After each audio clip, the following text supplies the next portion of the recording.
örgü severler. Bugün sizlere yapımı çok kolay olan ve çok şık görünümlü hem kız bebeklerimiz için hem de erkek bebeklerimiz için rahatlıkla kullanabileceğimiz tomurcuk detaylı hırka yapımını paylaşmak istiyorum arkadaşlar.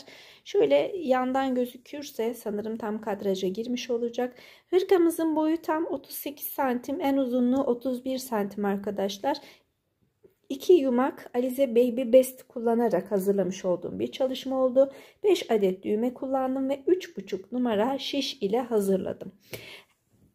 Arkada ise yine tomurcuk çalışmasına devam ettik arkadaşlar. Tığ ile ve kollarımız düzenli bir şekilde modelimizi çalıştık. Kollarımızda da 2 yaş bebeklerimiz için uygun bir çalışma oldu. Detaylı yapımını geçelim birlikte.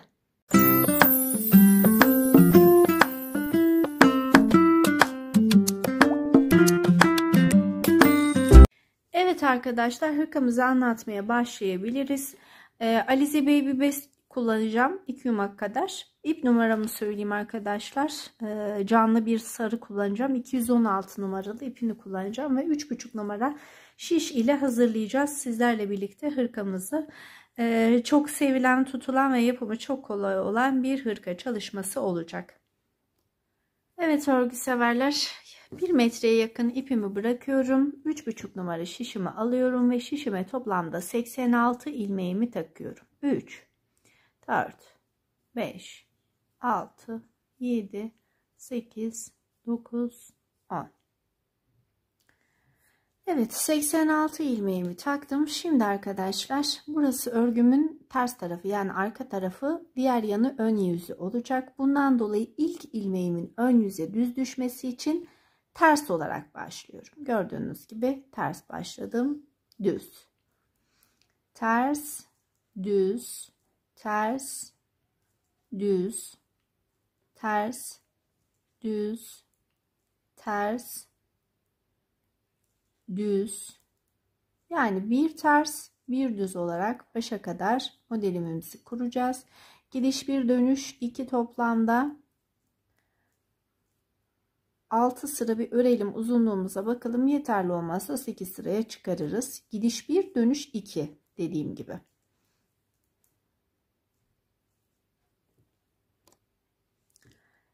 Evet arkadaşlar, yaka lastiğimizi ördük. Şimdi 86 ilmeğimizi hem ayrım yapacağız arkadaşlar, hem yaka düşürme çalışması yapacağız. Kenar patlarımız artık haroşalardan oluşacak. Kenar ilmeğimi aldıktan sonra 2, 3, baştan 3 ilmeğimi ördüm. Bir kez doladım. 2 ilmeğimi birlikte alarak kestim. 5 ilmek etti. 6 ve 7. Bu 7 ilmeğimiz haroşa olarak örgümüz bitene kadar devam edecek. Aynı zamanda birinci ilkevimizi açtık. Örgümüz bitene kadar her 12 diş haroşa arayla ilkevlerimizi açmaya devam edeceğiz. Şimdi model kurmadan önce yaka kurulumunu yapmamız gerekiyor arkadaşlar. Önleri 16 ilmek olarak düşüneceğiz. 7 ilmeğimi haroşa ördüm. 8, 9, 10, 11, 12, 13, 14, 15, 16. Geriye kalan 9 tane ilmeğimizi düz olarak ördüm.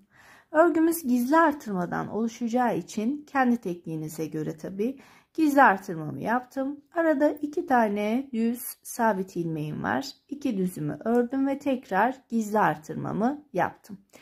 Kollarımız 11 ilmekten oluşacak. 1, 2, 3, 4, 5, 6, 7, 8, 9, 10, 11. 11 ilmeğimi ördüm. Tekrar gizli artırmamı yaptım. 2 ilmek düzümü ördüm. Tekrar gizli artırmamı yaptım. Ve arka bedene başlıyorum.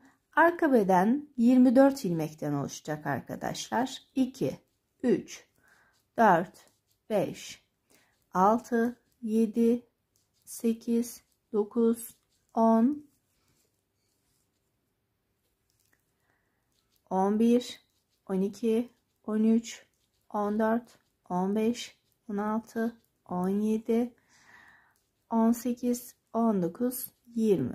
21, 22, 23 ve 24 ilmeğimi düz ördükten sonra gizli artırmamı yapıyorum. 2 ilmek düz örüyorum. Tekrar gizli artırmamı yapıyorum ve diğer kolumuza başladık. 2, 3, 4, 5, 6, 7, 8, 9, 10, 11 ilmek kol bedenim için ördüm. Gizli artırmamı yaptım. 2 ilmek düz ördüm. Tekrar gizli artırmamı yaptım. Şimdi burada 3, 6, 9, 10, 12, 14, 16. Diğer yanımız için 16 ilmeğimiz kaldı. Yalnız burada bizim yaka düşürmesi yapmamız gerekiyor arkadaşlar. 2, 4, 6, 7 ilmek benim yan patlarım için haroşa ilmeklerim. Geriye kalan buradaki 9 ilmeğin ilk etapta 3 ilmeğini alıp döneceğim. Daha sonra 2, 2, 2 şekilde alarak dönüş yapacağım. Ve böylelikle 4 kez sağda 4 kez solda dönmüş olacağız ve yaka düşürmemizi yapmış olacağız. Yakamız daha esnek duracak kullanışlı olması için. O zaman şimdi ben 1, 2, 3 düzümü örüyorum. Örgümü geriye çeviriyorum. Örgümü geriye çeviriyorum. İlk ilmeğimi örmeden sağ şişimi alıyorum. Ve geriye kalan ilmeklerimi diğer 16 ilmeğime gelene kadar sadece ters örüyorum arkadaşlar.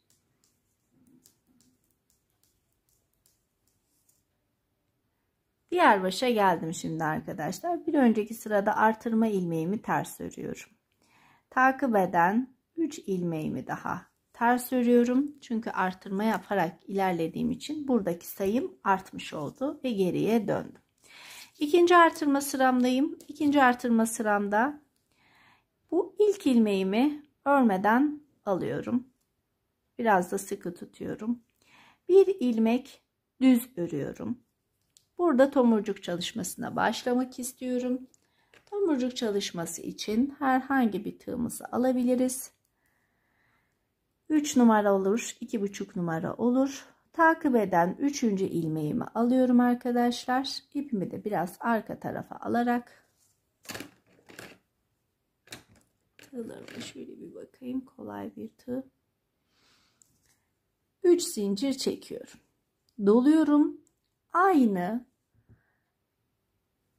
ilmeğimin tabanından içeri geçirerek ikili trabzan yapıyorum. Şöyle yapalım, daha düzgün durur arkadaşlar. Bu son ilmeğimi doluyorum. Aynı yuvanın içerisine atıyorum. 1, 2 seferde çekiyorum. Üçlü trabzan şeklinde, sonuncusunu çekmiyorum. Doluyorum. Yine aynı yuvaya basıyorum. 1, 2, sonuncusunu çekmiyorum. Doluyorum. Yine aynı yuvaya batıyorum. Birinci ve ikinci kez geçiyorum. Ve gördüğünüz gibi tığımda 4 ilmek kaldı. Bu 4 ilmeğimi birlikte çekiyorum. Daha sonra 4 ilmeğimi birlikte toplayarak şişime takıyorum.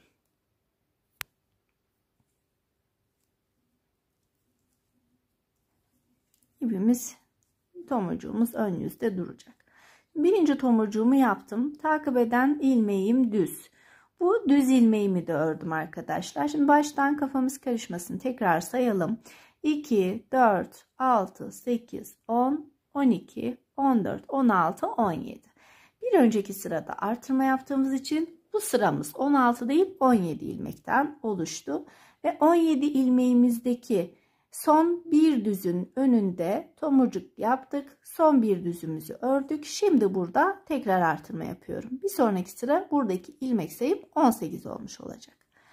Arada 2 ilmek düz örüyorum ve tekrar dolamamı yapıyorum. Kola geçtik. Evet, kola geçtik dedim. Şimdi burada bir ilmek gizli artırmamı yaptım. Bir ilmek düzümü ördüm. Üçüncü ilmeğime başlarken tomurcuk yapıyorum. Tomurcuğumu nasıl yapıyordum? Sıradaki ilmeğime 3 adet zincir çekiyordum. Daha sonra birinci ve ikinci şekilde çekiyorum. Sonuncusunu çekmiyorum. Yine 1 2 sonuncusu tığımda ve yine doladıktan sonra 2 seferde çekiyorum. Tığımda şu an 4 ilmek oluştu ve bu dördünü birlikte çekerek şişime aktardım. Kol için birinci tomurcuğumu yaptıktan sonra 1 2 3 4 5 6 7 8 9 ilmek sayıyorum. 10'uncusunda yine tomurcuğumu yapacağım. Arada 9 ilmek tek sayı oluşturdum. Sıradaki ilmeğimi alıyorum. 3 zincir çekiyorum.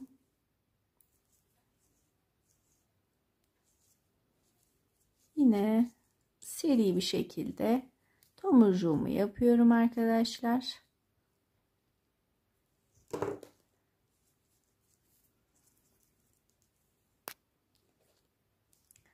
Ve daha sonra takip eden bir ilmeğimi düz örüyorum. Burada bir gizli artırma yapıyorum. 2 ilmeğimi düz örüyorum. Tekrar gizli artırma yapıyorum. Bir ilmeğimi daha düz örüyorum. Bir ilmek düz ördüm dedim. Arka beden için doladım. Bir ilmek düz ördüm. Bir ilmek daha düz örüyorum. Doladıktan sonra 2 düz örmüş oldum arka tarafta. Şimdi 2 düzümden sonra tomurcuk çalışmama başlıyorum arkadaşlar. 3 zincir çektim, doladım, 2 adımda trabzan yaptım, yine 2 adımda trabzan yaptım ve tığımda biriken 4 tane ilmeklerimin 4'ünü birlikte toplayarak arka beden için ilk tomurcuğumu yapmış oldum. Bu tomurcuğumdan sonra sayıyorum. 1 2 3 4 5 6 7 8 9. Arada tek sayı 9 tane düzümü ördükten sonra takip eden 10. ilmeğim için yine trabzanı yapacağım. Arka bedenimizde 3 adet trabzanımız olacak demiştik.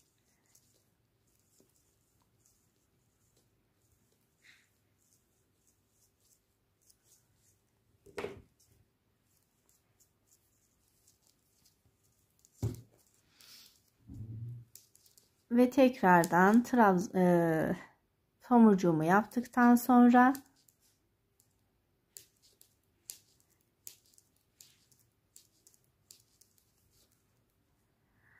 dokuz ilmek düzümü ördüm.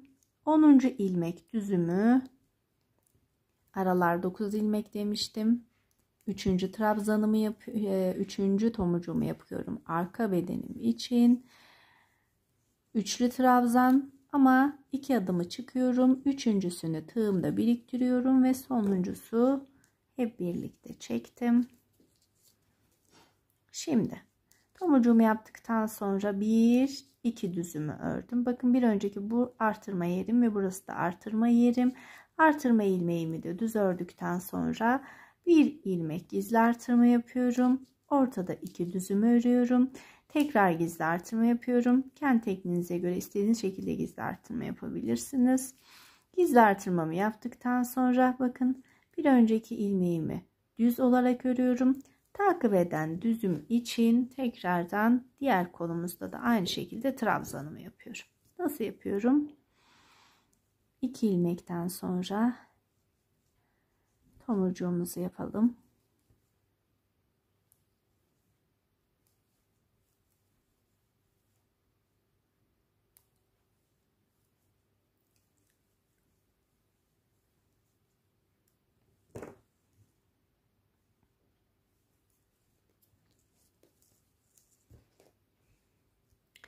Arada 1, 2, 3, 4, 5, 6, 7, 8, 9 düzüm ördüm.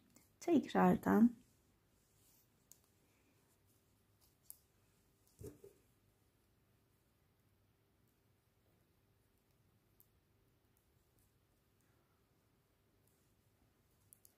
tomurcuğumuzu yapalım.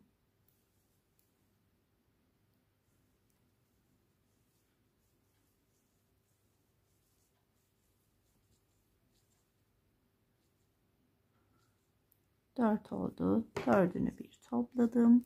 Şişime taktım. Şimdi kolum için ikinci tomurcuğumu yaptım. Bir düzümü ördüm. Bir kez doladım.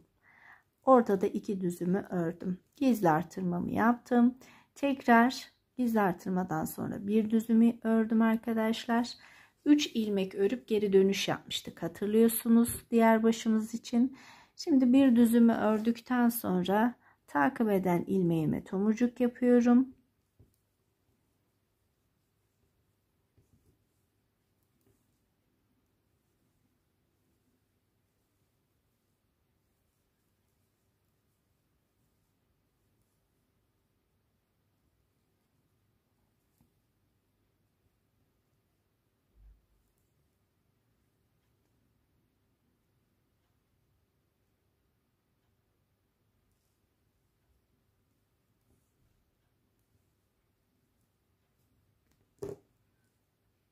Şişime taktım.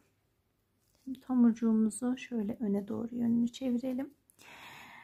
Tomurcuğumu yaptıktan sonra 1 2 düz, bir önceki ilmeğimizin 3 dönüşünü tamamladım. Şimdi 2 düz daha alacağım bu kısımdan, tekrar döneceğim. Başta 3 düz örmüştük. Şimdi 2 düz daha ekledik ve tekrardan örgümüze döndük. Son 7 ilmek kalana kadar ikişerli dönmeye devam edeceğiz kolumuzda. İlk ilmeğimi örmeden aldıktan sonra şimdi bütün ilmeklerimi ters olarak örüyorum diğer başa yaklaşana kadar. Diğer başa geldiğimizde yine detaylara değinelim. Evet arkadaşlar, diğer yan kısmımıza başlıyoruz. Şimdi 3 ilmeğimi alıp döndüğüme göre burada 2 ilmeğimi daha alıyorum. Bakın şöyle hesaplayalım. 2, 5, 7 yan patım. Bu benim ikinci dönüşüm olduğuna göre 4 düzüm kaldığında dönmem gerekiyor. 2 ilmeğimi dahil ettim. Geriye kalan 4 ilmeğimi örmeden örgümde döndüm. Döndükten sonra artırmamıza dikkat etmemiz gerekiyor. Yeniden ilk ilmeğimi örmeden aldım. Şimdi 1, 2, 3, 4, 5, 6 düzümü örmüş oldum. Burada bir gizli artırma yaptım. Ortada sabit 2 ilmek düzüm var. Bu 2 düzümü ördükten sonra tekrar gizli artırmamı yaptım. Şimdi burası bizim 3. artırma sıramız olduğuna göre 11 ilmek ile başladığımız kollarımızın 15 ilmeğe çıkması gerekiyor. 11, 13, 15 şeklinde ikişer kez artıyor. Ön kısmımızı 16 başladık. 17, 18, 19 şeklinde devam etmesi gerekiyor. Artırma yaptıktan sonra 1, 2, 3, 4, 5, 6, 7, 8, 9, 10, 11, 12, 13, 14 ve 15 düzümü ördüm. Gizli artırma yaptım. 2 ilmek düz ördüm. Gizli artırma yaptım. Arka bedenimizi 24 ile başlamıştık. 26 ve şu an 28. sıramızdayız. Doladıktan sonra 2, 3, 4, 5, 6, 7, 8, 9,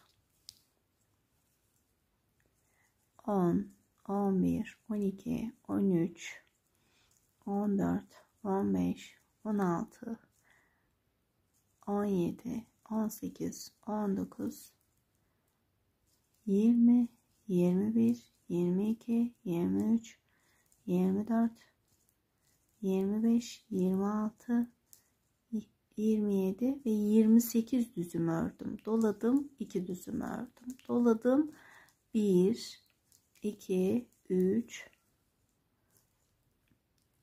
4, 5, 6, 7, 8, 9, 10, 11, 12, 13, 14, 15 düzüm ördüm. Doladım, 2 düzüm ördüm. Doladım. Şimdi 1, 2, 3, 4, 5, 6, 7. düzümü ördükten sonra 2 düz daha dahil ediyorum örgüme arkadaşlar. 3, 6, 7 ilmeğimden hariç bir kez daha dönüşümüzü yapacağız. Sağ yanımız için ilk ilmeğimi örmeden aldım. Yaka düşürmesi yaptığımız için ikişer ilmek dahil ederek dönüşlerimizi sağlıyoruz. Arka taraftan bütün ilmeklerimi sadece ters örgü olarak örüyorum. Dönüş yapacağım yere gelene kadar ters örgümü örmeye devam ediyorum. Evet, diğer başa kadar geldim. Şimdi bir önceki dönüşüm burası. Bir önceki dönüşüme 2 ilmek daha ekliyorum arkadaşlar ve tekrardan dönüşümü sağlıyorum. Artırmama tekrardan dikkat etmem gerekiyor. Şimdi ilk ilmeğimi düzgün bir şekilde sıkıca örmeden aldıktan sonra burası 2, 4, 6, 8, 10, 12, 14, 15, 16, 17, 18, 19 ilmeğe çıkmış oldu. Şu kısmı saydığımda gizli artırmamı yapıyorum. 2 düz. Gizli artırmamı yapıyorum. Kollarımız bir önceki sıra 15'ti. Şu an 17. 1, 2,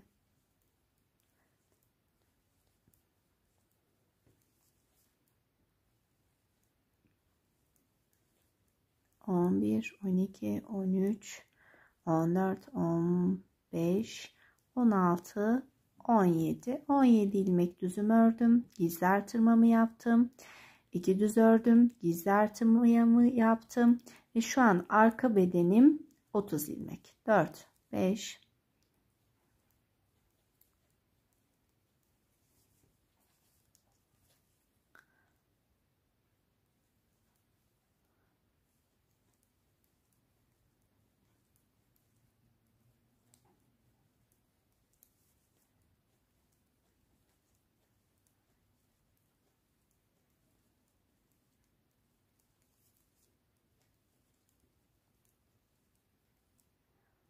30 ilmeğimi ördüm. Gizli artırmamı yaptım. 2 düzümü ördüm. Gizli artırmamı yaptım. 2, 3, 4, 5, 6, 7, 8, 9,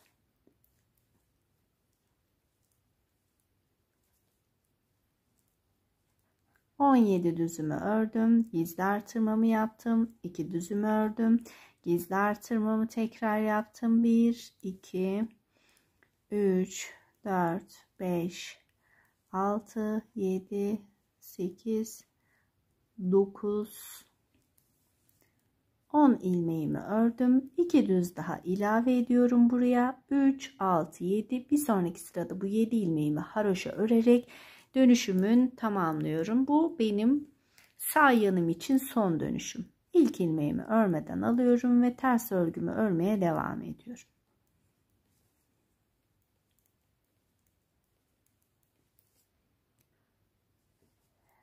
Evet, diğer tersten örgüme devam ettim. Son dönüşümü arka tarafta yapacağım yerdeyim dostlar. 2 ilmek daha ters örüyorum ve 7 ilmek kalıyor ve dönüşlerimiz bu sırayla birlikte bitmiş oluyor. Şimdi tekrardan örgümün ön yüzündeyim. İlk ilmeğimi yine örmeden aldım. 3, 4, 5,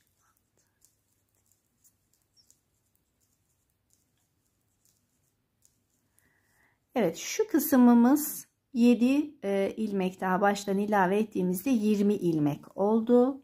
20 ilmeğimi tamamladım. Gizli artırma yaptım. 2 düz gizli artırma yaptım. Kolumuz 17, şu an 19'a çıktı.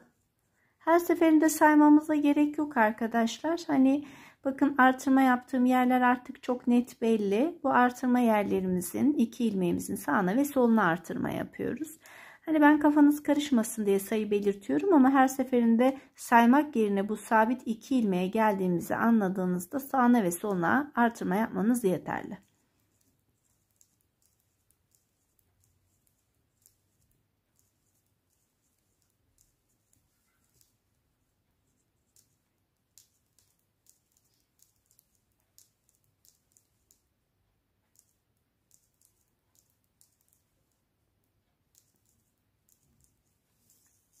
Evet, 19 adet düzümü ördükten sonra gizli artırmamı yapıyorum. 2 düzüm örüyorum, gizli artırmamı yapıyorum. Yine 1 2, bu sefer 32 oldu arka bedenim. Yine de sayı vereyim. Ama dediğim gibi arkadaşlar, artık belli bir sıradan sonra saymak sıkıcı ve yorucu olduğunda, artırma yapacağımız yere geldiğimizi anladığımızda, ki ilmek belirleyici de takabilirsiniz o kısma, sağına ve soluna sabit 2 ilmeğimizin artırma yaptığınızda yeterli olacaktır. Şimdi bakın, gayet net belli geldiğim yer, gördüğünüz gibi bir önceki artırma ilmeğim. Onu da düz örüyorum, gizli artırmamı yapıyorum, 2 ilmek düzüm örüyorum, tekrar gizli artırmamı yapıyorum ve diğer kol bedenimdeyim.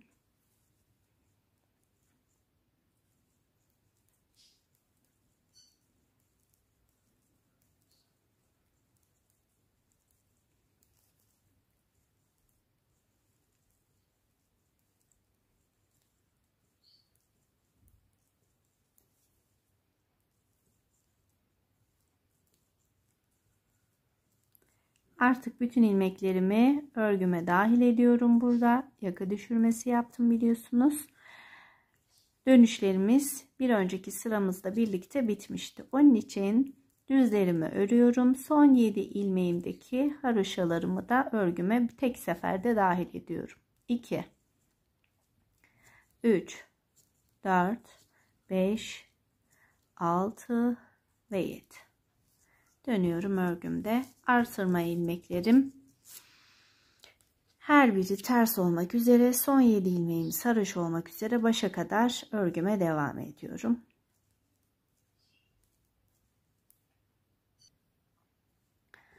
Evet arkadaşlar, son dönüşümüzü de yapmış olduğumuz yere geldik. Artık 7 ilmeğimi örgüme dahil ediyorum ve son 7 ilmeğim haroşa ilmeklerim.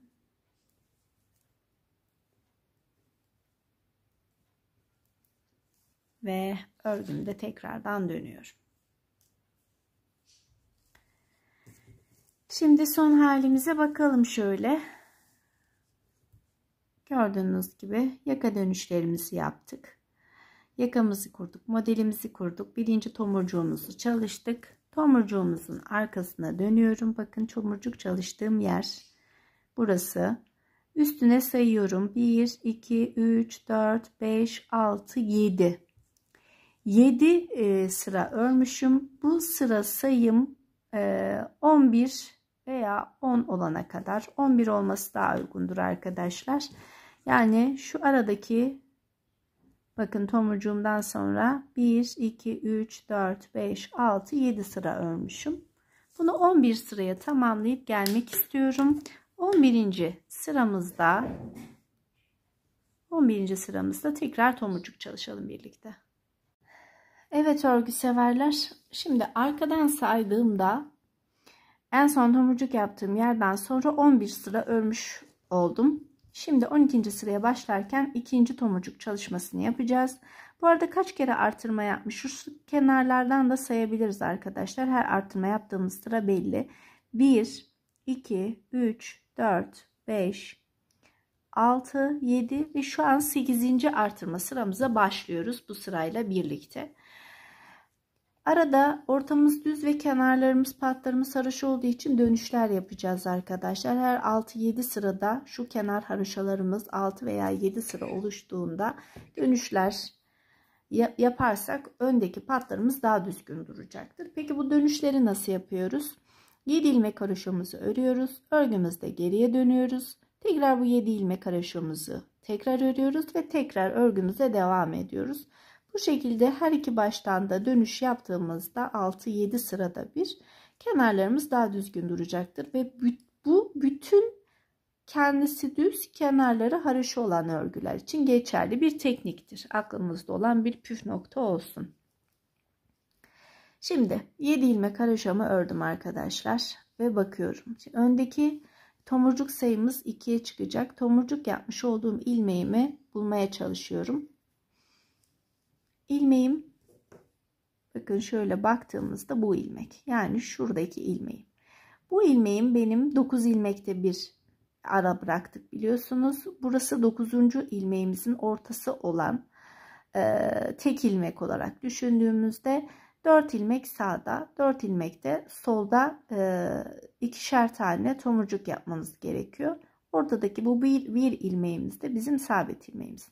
O zaman 7 ilmek haroşamızı ördükten sonra şöyle bakıyorum. Yanlışlık olmasın, hangi ilmeğe tekabül ediyor? Bu ilmeğim benim. 2, 4 ilmeğimi sola bırakıyorum. Şu ilmeğime tomurcuk yapmam gerekiyor. Yani baştan 3 ilmek düz ördükten sonra tomurcuk yapacağım. 1, 2, 3.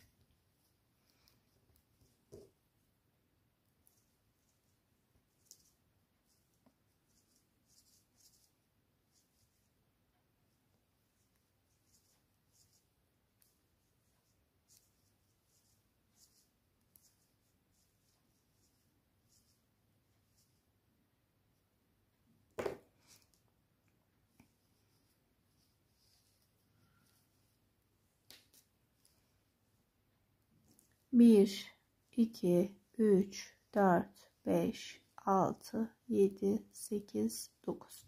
9 ilmek arada ördüm arkadaşlar. Bakın tomurcuk ilmeğim şu ilmeğim olduğuna göre aslında sola doğru 4 ilmek daha atlayıp 5. ilmekte tekrardan tomurcuk yapıyorum. Bu anlama gelir. Şimdi tekrar 9 ilmek arada düzümü ördükten sonra burada da bir tomurcuk yapıyorum.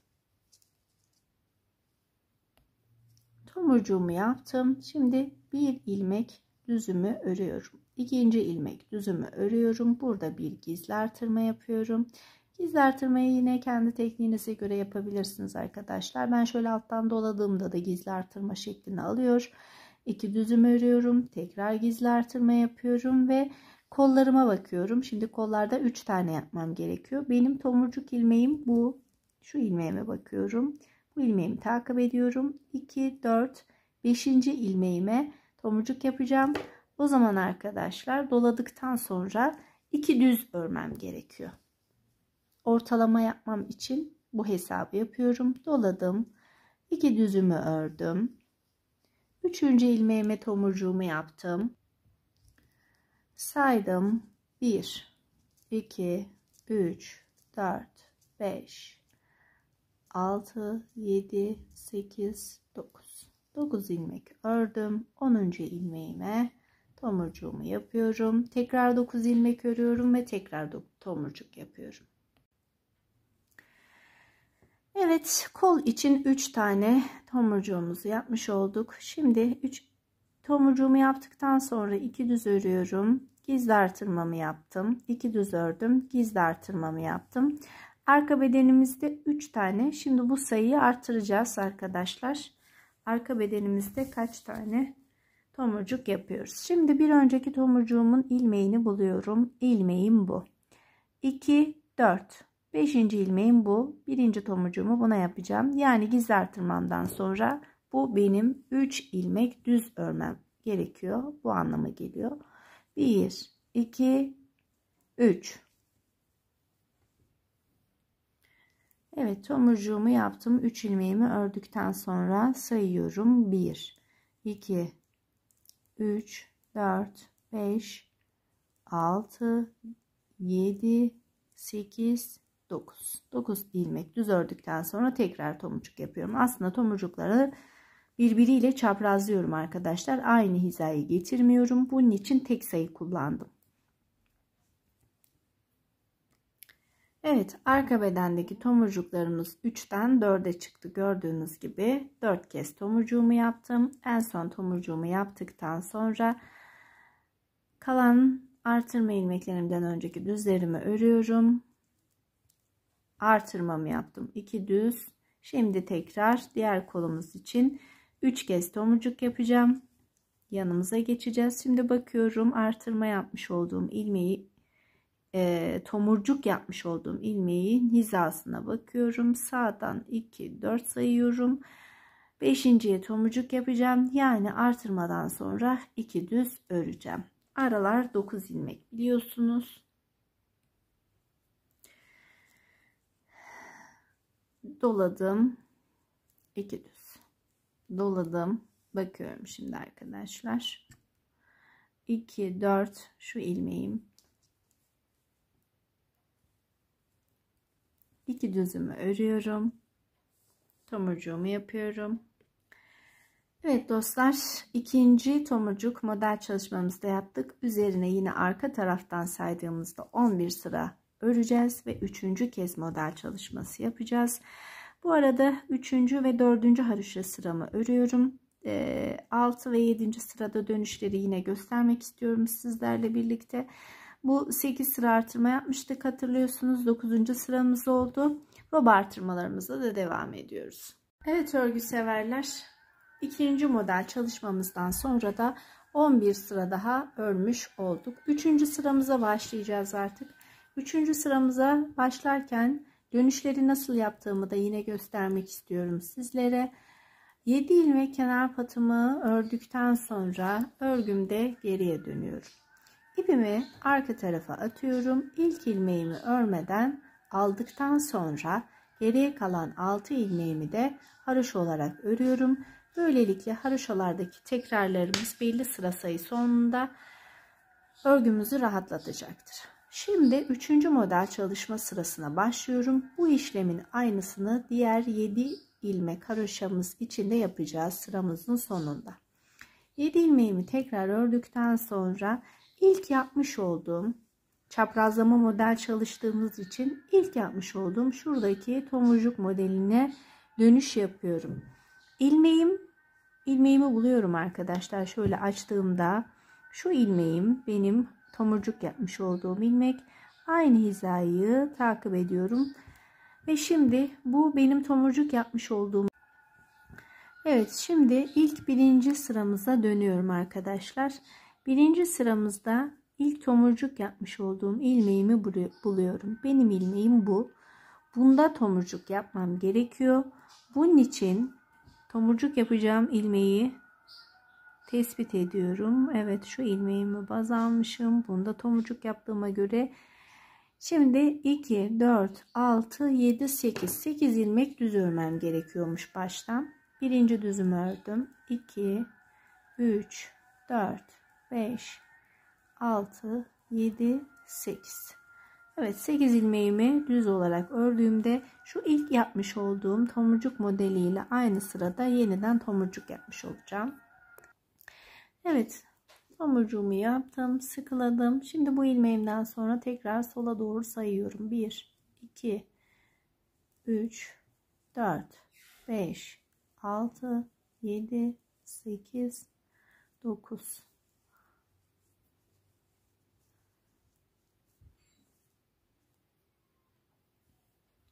Evet, tomurcuğumu yaptıktan sonra artırmama devam ediyorum.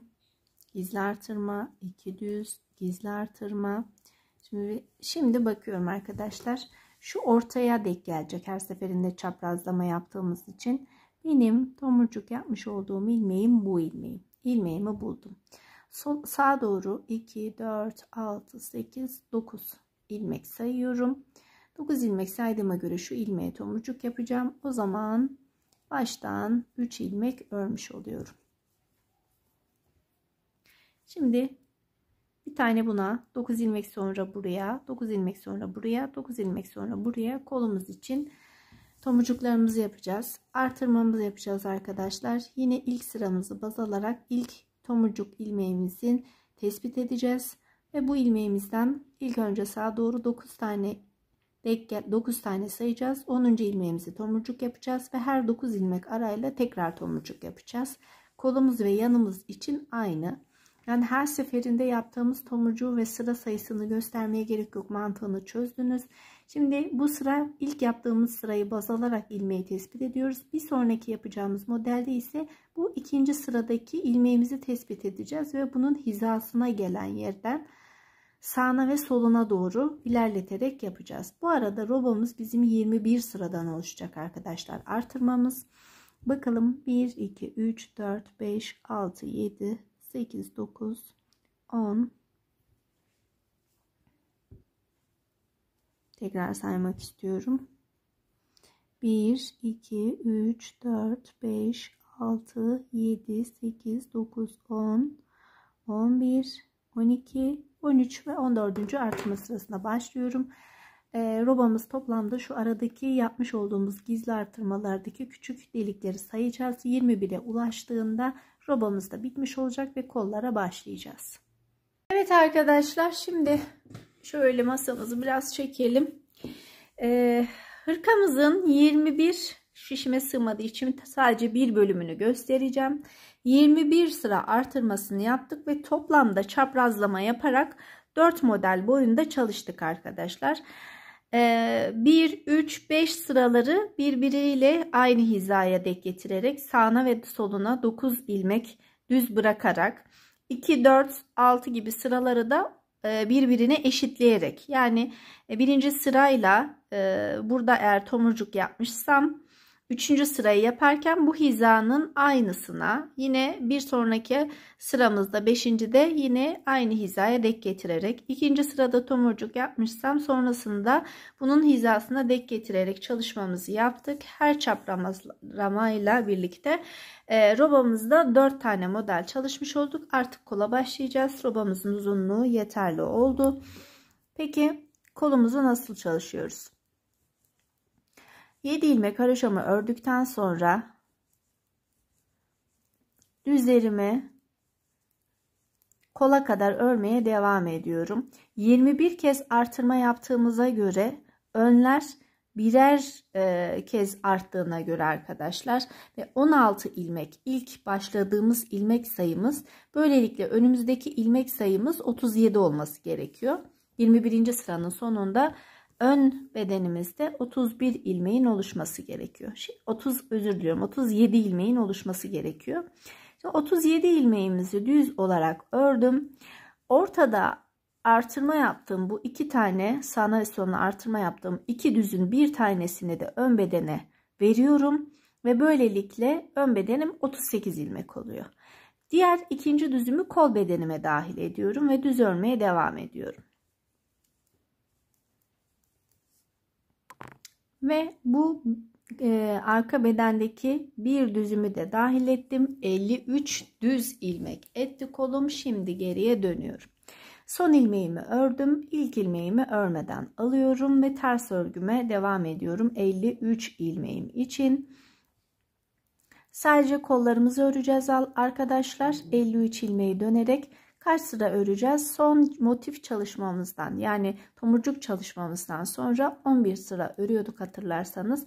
Bunu da tersten sayıyorduk ve daha sonra tomurcuk çalışmasını yapacağız. Yine kollarımızda da her 11 sırada bir tomurcuk yapmaya devam edeceğiz. Bu arada kesme yapmamız gerekiyor kollarımızda. Biraz ilmek sayımızı eksiltmemiz gerekiyor belli aralıklarla. Şu an sadece ikinci, yani kolumun ilk tomurcuk çalışmasını yapana kadar ön yüzden düz, arka yüzden ters örgümü örmek istiyorum.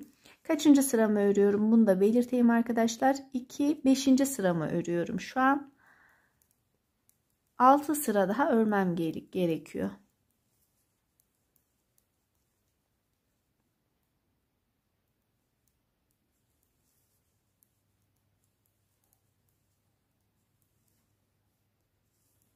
Evet, bakıyorum. Yine doğru yerdeyim ve dönüyorum. Bu bir ilmeğimiz ön bedene dahil etmiş olduk. Evet, yeni bir 3,5 numara şişe geçtim arkadaşlar. Kenardaki şişimin herhangi bir kasma yapmaması için daha rahat hareket etmek istiyorum.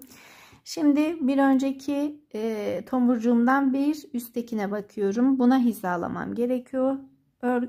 Buraya bir tomurcuk yapacağım. 2, 4, 6, 8, 9.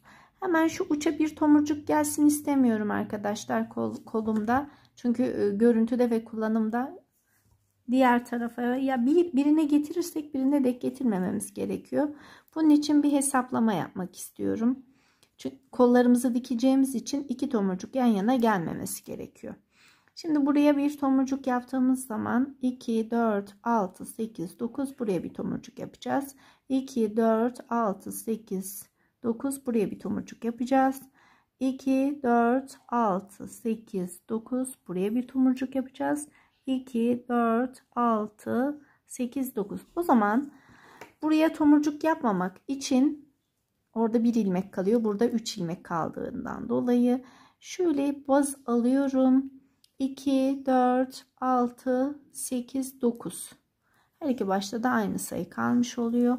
Kenar ilmeğimi alıyorum. Bir ilmek düz örüyorum ve tomurcuğumu yapıyorum. Böylelikle diğer başta yapmayacağım. Dikiş yaptığımız zaman dengelemiş olacağız arkadaşlar. 2 ilmeğimi ördüm.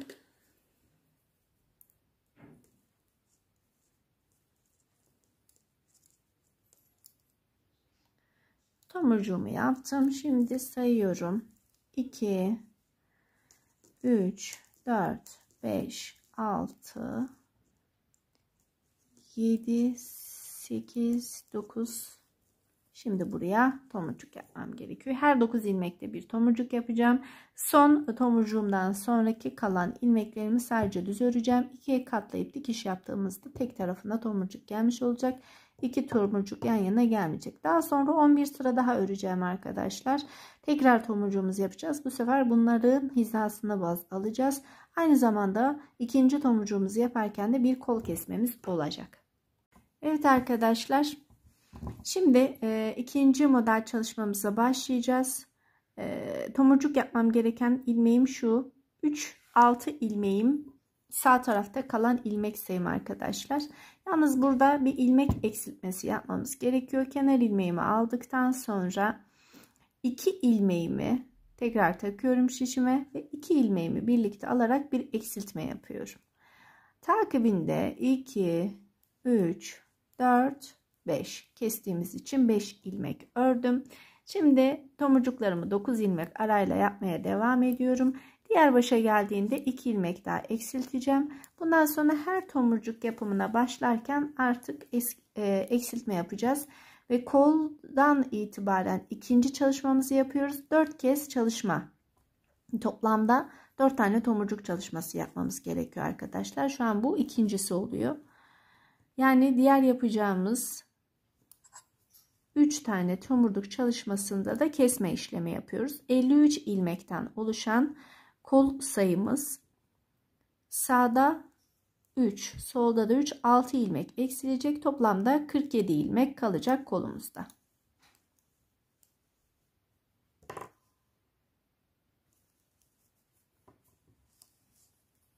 Evet, baştaki 5 ilmekten sonra sayıyorum. 1, 2, 3, 4, 5, 6, 7, 8, 9 ilmeğimi ördüm. Şimdi tomurcuğumu yapıyorum. Bu ilmeğim benim tomurcuk yapacağım ilmeğim. Evet, 9'ar ilmek arayla tomurcuklarımızı yaptık. Şimdi kalan ilmeklerimi düz olarak örüyorum arkadaşlar ve son 2 ilmeğimi birlikte alarak kesiyorum. Şimdi bir 11 sıra daha yapacağım. Tekrardan tomurcuk çalışması yapacağım. Yalnız sonda kesme yapacağımdan dolayı artık bu baştaki tomurcuğumuzu yapmayacağız. Ortadaki 4 tane tomurcuğumuz şekliyle yapacağız. Bir sonraki ise buradakiyle aynı olacak arkadaşlar. Ve böylelikle 4 tomurcuğa tamamladığımızda kol boyumuz da oluşmuş olacak.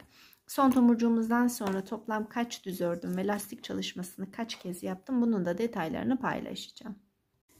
Evet arkadaşlar, kol altından sonra tam 17 santim ördük. Kol çalışmamıza başladıktan sonra 4 tane model koyduk. 4. modelimizi uyguladıktan sonra gidiş 1, dönüş 2, 4 sıra ördüm.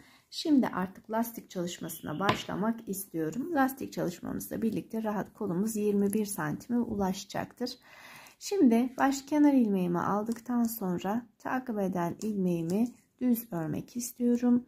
Düz, ters, düz, ters.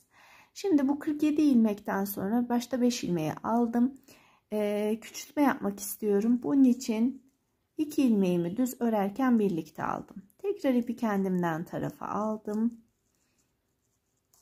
1, 2, 3, 4, 5. 5 ilmek daha ördüm. Düzümü örerken yine 2 ilmek daha almak istiyorum. Şimdi ipi kendimden tarafa aldım. Yine 1, 2, 3, 4, 5, 6, 7, 8, 9, 10, 11, 12. Bu kez 12 ilmek ördüm. Çünkü kenarlara denk gelmesini istiyorum kesmemin.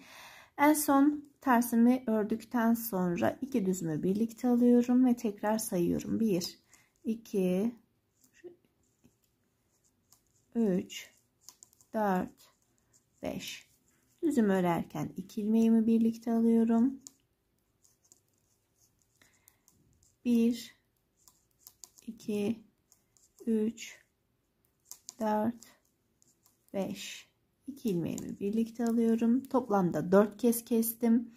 Düzden sonra ters, düz, ters, düz ve kenar ilmeğimle birlikte sıramı tamamlamış oldum arkadaşlar. Böylelikle 47 ilmeğimizi 4 kez daha kestikten sonra 43 ilmeğe düşürdük. Burası kol için yeterli bir sayı oluştu bizim için. Şimdi ters gördüğüm ilmeğimi ters, düz gördüğüm ilmeğimi düz, ilmeklerimizin gelişine göre kol lastiğimizi örüyoruz. Evet örgü severler, bakıyorum 1, 2, 3, 4, 5, 6, 7, 8, 9, 10 sıra kadar lastik çalışmamı yaptım. Bu kolum için yeterli bir sayı oldu. Şimdi bütün ilmeklerimi düz örerek kesme işlemine başlıyorum. Düzgün durması için ilmeklerimi düz yöne doğru alıyorum ve düz şekilde kesiyorum. Buna dikkat edelim. Bir ilmek örüyorum. Arkadaki ilmeği üzerinden atlatıyorum. Evet. Şişimi çıkarıyorum. Kolumuzu da tamamladım arkadaşlar. Şu şekilde ikiye katlayalım. Son halini paylaşayım. Şimdi ipimi biraz uzunca kıracağım. Kolumu dikeceğim arkadaşlar ve beden kısmına başlayacağız. Evet arkadaşlar. Dikişimizi de yapıp kol altına doğru ilerleyelim. İğnemi, ipliğimi geçirdim. İlk yuvanın içerisinden. Şimdi karşılıklı yuvalarıma bakıyorum. Her düz V'nin içerisinden karşılıklı aynı sıra sayısına denk gelecek şekilde ipliğimi geçiriyorum.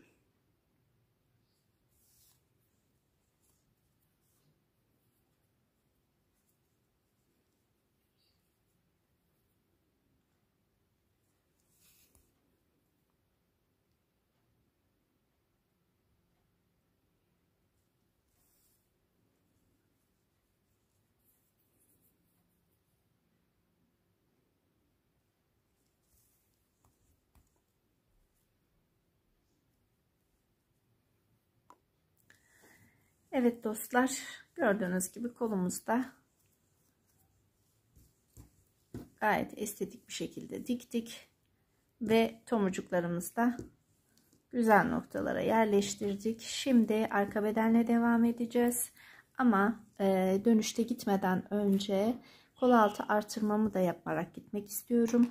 Bunun için ön bedendeki son ilmeğime ipimi takıyorum. Buraya bir adet düğüm atıyorum. Daha sonra bu düğümleri gizleme çalışması yapacağım. Şimdi kol altı artırması için ilmeğimden sonraki boşluktan diyelim daha doğrusu bir ilmek çıkarıyorum.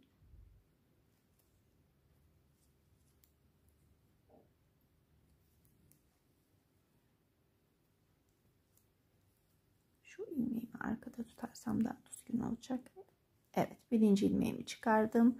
İkinci ilmeğimi de çıkardım. Üçüncü ilmeğim örgümün kendisi oldu. Gördüğünüz gibi bu şekilde kol altı artırmasını da yapmış oldum. Şimdi düz örgülerimi örmeye devam ediyorum. Diğer kolumuz da 53 ilmekten oluşacak. 4 kez model çalışacağız. Son modelimizi çalıştıktan sonra gidiş 1 dönüş 2 4 sıra öreceğiz. Daha sonra 10 sıralık lastik çalışmasıyla bitecek. Yani bu kolumuz için yaptığımız bütün işlemleri diğer kolumuz için de yapacağız ve beden çalışmasına başlayacağız. Evet örgü seferler, şimdi hırkamızı tamamladık. Hırkamız hakkındaki detayları şöyle göstererek anlatayım. En son kol çalışmamızdan sonra robamızı bitirmiş olduk ve böylelikle tam 11 sırada bir yeri geldiğinde tomurcuk çalışmalarımıza devam ettik. Tomurcuk çalışmalarımızın şu tomurcuğumuzu yaparken bir üstteki bu tomurcuğumuzla hizaladık. Bu tomurcuğumuzu yaparken ise bir üstteki ile hizalayarak yapmaya devam ettim. Kol çalışmamızı yaptıktan sonra 1, 2, 3, 4, 5. Toplamda 5 kez model çalışmış oldum arkadaşlar. Böylelikle 5 model çalışıp bir ters bir düz örgümüzle hırkamızı tamamladığımızda yeterli boy uzunluğuna sahip olmuş olduk ve 5 adet düğmemizi de tamamladık. Son ilik evimi açtıktan sonra 2 diş haroşa boyunda örerek hırkamı tamamladım. Omuz hizasından ölçtüğüm zaman tam 38 santim uzunluğunda ve 31 santim en çalışması yaparak oluşturduğumuz bir hırka oldu. Şimdi robadan sonra detaylara çok fazla değinerek tekrardan anlatımını yaparak uzatmadım arkadaşlar, vaktinizi almamak adına. Çünkü artık serimiz belliydi. İlk kurulumu kurduktan sonra yapacağımız şeyler belli. Hep bir üsttekine baz alarak tomurcukları aynı hizaya denk getireceğiz ve arka ters taraftan saydığımızda 11 sıra arayla tomurcuk yapımına devam edeceğiz. Geri kalan örgümüz ön yüzden düz, arka yüzden ters olarak tamamlayacağımız bir örgü çalışması oldu. Yeni anlatımlarda görüşüp buluşmak dileğiyle, sevgiyle kalın, takipte kalın, hoşça kalın.